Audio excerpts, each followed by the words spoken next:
Alright, welcome back. It's early morning. Got my coffee. I am stuffy. Yesterday, whatever the hell day this is, I spent a significant amount of time wiring in my lights. I did a tutorial. I used my thing. Made this whole video showing you what I did. And then I did my magnet mounts, which took considerably longer than I wanted to because one magnet didn't want to stick. And I got so frustrated with it that I deleted it all. Like, what's the point? Nobody's gonna care. It's just one of those moments where I just got frustrated and I deleted it all. But I still come back this morning and I'm like, I want to show you guys what I did because it took time and I think it came out really good. My stance is a little bit off because I didn't lower the front posts yet. These magnets are ridiculous. Absolutely ridiculous. So, what I came up with, man, it's dirty, holy crap. What I came up with, and it worked in my favor for going a little above and beyond. Well, it's my stomach. These little caps here usually have a little nipple on the top, and that sits, if you have a hole in the body, it sits on the body, and then you pin that through. And I didn't want to do that, and that gave a little bit of adjustability because this thing can move around a little bit and raise it up and down. I wanted to use that method, so I did the monster magnet or the gorilla magnets from ae86, and the round. I don't have any of it out. Do I? I got bins now. Like this hobby of drifting, and I haven't even left the house doing it yet, and it's already gotten out of control. Here we go. So one of these, just shave off that whole little nub there, and then you have this concave thing, and that was exactly how the magnet is. It's like that. And I glued it into place, and then I had to angle it a little bit because of the way that the window is. The fronts, you just pull the pin and this will drop all the way down, so you can adjust your height at any given time, which is really cool and really easy to do. Man, this thing is filthy. That's better.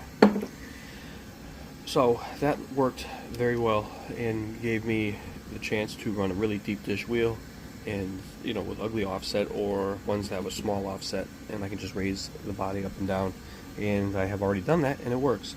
I'm still kind of messing with suspension. I want softer in the front. This car's design is interesting where it's crazy. It'll sit up there, but I've got it down to where I've got it drifting really good in the basement, and based on this floor style with a painted, very dirty, which is going to get redone, soft, smooth surface.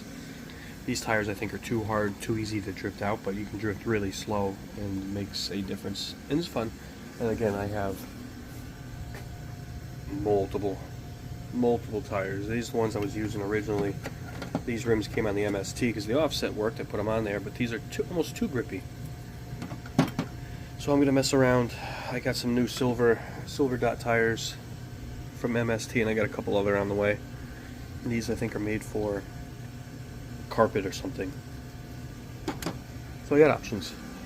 But the wiring for the lights was simple.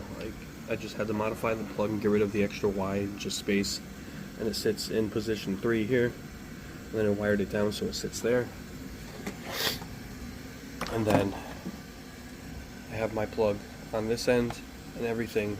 There's your magnets. Everything's glued in place and covered in black Sharpie to hide it because of the tinted windows, so you don't see it at all. I had to go a little different with the way that these lights are set up to get the actual brightness I want.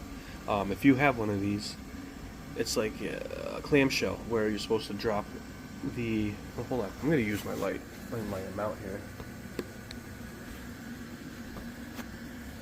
So when you pull the light, it's kind of like a clamshell, and the light comes in and sits right here and reflects this way, and it didn't really illuminate the light properly because all the lights focused going up. It did light it up, but it didn't work good. So what I did was I drilled through the back so the light came through in the center, and I moved it around depth-wise to get it so it lit up the whole housing like a real headlight would and focus the beam, and it came out phenomenal. It looks great. So they're 65K for the headlight, and then because it's going through the lens, it gives you that yellowy look, which is JDM and looks really cool. So it's done, and I think this is a lot easier video than like I said, I was using the arm and I was showing you what I was doing as I was going and soldering, and I'm just like, you know what, got all self-conscious, and I was like, forget it, never mind. So that's the quick version of the video. I'm sure we'll do a little messing around down here today. Yeah, the track piece is out over there. Shout out to my old man. He hooked me up with this really kick-ass little toolbox that's got all kinds of parts, and like guide for springs. So I got a whole bunch of different spring kits, and then this is a lifesaver because it shows you the compound of the tire, how much friction. So we're gonna go with that. Leave it in there. And these drawers, man, these drawers are gorgeous. My shocks should be here in the next, the big Go Big. The ae86 Go Big bore shocks. So I'm gonna build them from scratch, which will be cool. And I got my 15 weight oil that we're gonna use on those and see how that works. So I'm gonna get to it and get the day running. I hope you guys enjoyed the video. A little more easier, a little bit shorter, only 6 minutes versus I think I was close to 30. So peace out. Thanks for watching.